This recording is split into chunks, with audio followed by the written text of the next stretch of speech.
Have you ever thought that the next bottle of wine you buy wasn't just for dinner, but it was actually an investment? Well, today we're diving into the pretty amazing world of fine wine, not just as something you drink, but as a real, tangible asset that has some serious potential for returns. I love this quote because it just hits the nail on the head. This is what wine investing is all about. It's this unique spot where financial strategy meets a true passion for art and for history. You're not just buying a number on a spreadsheet. You're getting a story, a little piece of a specific time and place that literally gets better with age. So, how do we even get started? Well, here's what we're going to cover. We'll look at why wine is a serious asset class, then figure out what actually makes a single bottle valuable. After that, we'll talk strategy for building a collection, the super important art of storage, and finally, how to handle the risks so you can maximize those returns. Okay, first up, let's get into what makes wine such a unique asset. The thing is, it doesn't really act like stocks or bonds. And honestly, that's exactly where its power comes from. So think about it for a second. You've got stocks, right? They can be incredibly volatile, going up and down with a company's fortunes. Gold? Well, gold is that tangible safe haven, but it kind of just sits there. Wine is different. It's a real physical product, and it has this totally unique economic thing going for it. As it gets consumed, as people drink it and enjoy it, the supply literally shrinks, and that can drive up the value for the bottles that are left. It's an asset that gets rarer with every single celebration. And that unique quality gives you some pretty powerful advantages. Wine often zigs when the stock market sags, which makes it a fantastic tool for diversification. And since it's a physical, scarce asset, it can be a really strong hedge against inflation. Plus, let's not forget the best part. If the market ever goes south, you can always just open a bottle and enjoy your investment. I mean, what other asset has such a delicious exit strategy?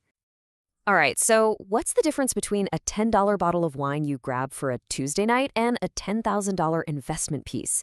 Well, it really boils down to four key things that create that value. Everything, and I mean everything, starts with quality. And look, this isn't just about what you personally think tastes good. It's about objective, proven benchmarks. We're talking about those legendary estates in Bordeaux with centuries of excellence behind them, or a wine that gets near-perfect scores from top critics year after year. That is the bedrock of investment-grade status. Next up, you've got rarity. It's basic economics, right? What's scarce is valuable. This could come from a legendary vintage where the weather was just perfect, or maybe it's a cult winery that only makes a few hundred cases a year. It could even be a special large format bottle. The bottom line is, the fewer there are, the more people are going to want them. Okay, this next one, listen up because it is absolutely 100% non-negotiable, and that's provenance. Think of it like the bottle's resume or its life story. Where has it been since it left the winery? Was it kept in a perfect climate-controlled cellar, or did it sit in the trunk of a hot car for a weekend? Just one gap in its history, one little question mark, can completely tank its value. It turns a masterpiece into a mystery. Without perfect provenance, a priceless bottle is basically worthless. And when you put all those things together, quality, rarity, and that perfect provenance, they create this spark for the final piece of the puzzle: demand. This is where market trends, brand stories, and what's hot right now all come into play.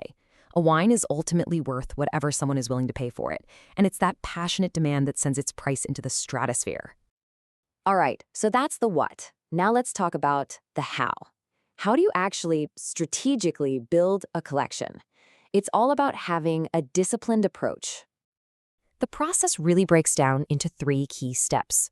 First is research. That's your homework, digging into vintage reports, auction results, and critic scores. Second, you identify.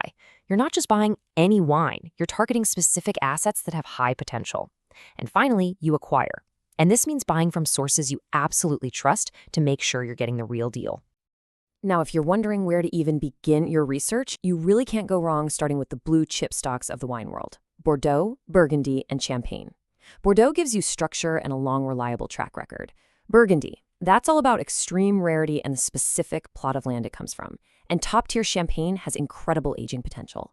These three regions are the foundation of most serious wine portfolios for a very good reason. Okay, let's move on to something that is so important, but honestly, a lot of people overlook it: storage. This is not just about keeping your wine in a cool, dark place. It's about actively protecting the value of your asset. Getting storage right is a total science. We're talking about a constant, cool temperature, somewhere between 12 and 14 degrees Celsius, so the wine can age slowly and gracefully. The humidity needs to be locked in right around 70% to keep the cork from drying out. And you need absolute darkness and stillness, because light and vibration are the mortal enemies of fine wine. So, how do you pull this off? You've basically got two paths you can go down. You can invest in a professional-grade, climate-controlled cellar for your own home, or you can use a specialized third-party storage facility.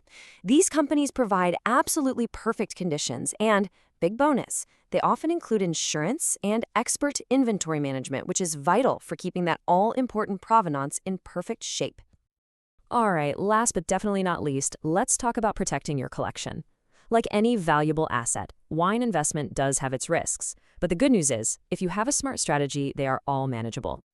When you boil it down, the challenges you're facing fall into three big buckets. First, you've got market risk. Prices can go up and down based on the economy or just changing tastes. Second is storage risk. If the conditions aren't right, you can ruin your wine. And third, there's fraud risk, because the market for rare wines is unfortunately a big target for some very sophisticated fakes. So the big question is, how do you protect yourself? Well, to deal with market swings, the key is diversification. Don't put all your eggs in one basket. Instead of betting everything on a single producer or one perfect vintage, a smart portfolio will have a mix of regions, styles, and years. This spreads your risk and builds a much more stable foundation for growth. To fight off storage risk, the solution is pretty straightforward. You have to use professional storage, like we just talked about. This is non-negotiable.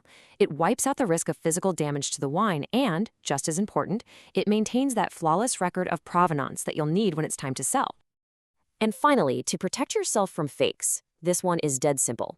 You have to buy from people you trust. That means reputable merchants with long track records, major auction casas, and verified online platforms.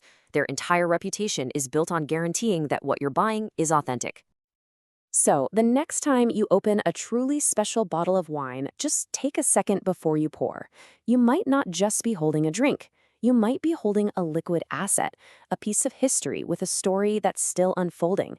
The only question is, are you ready to invest in it?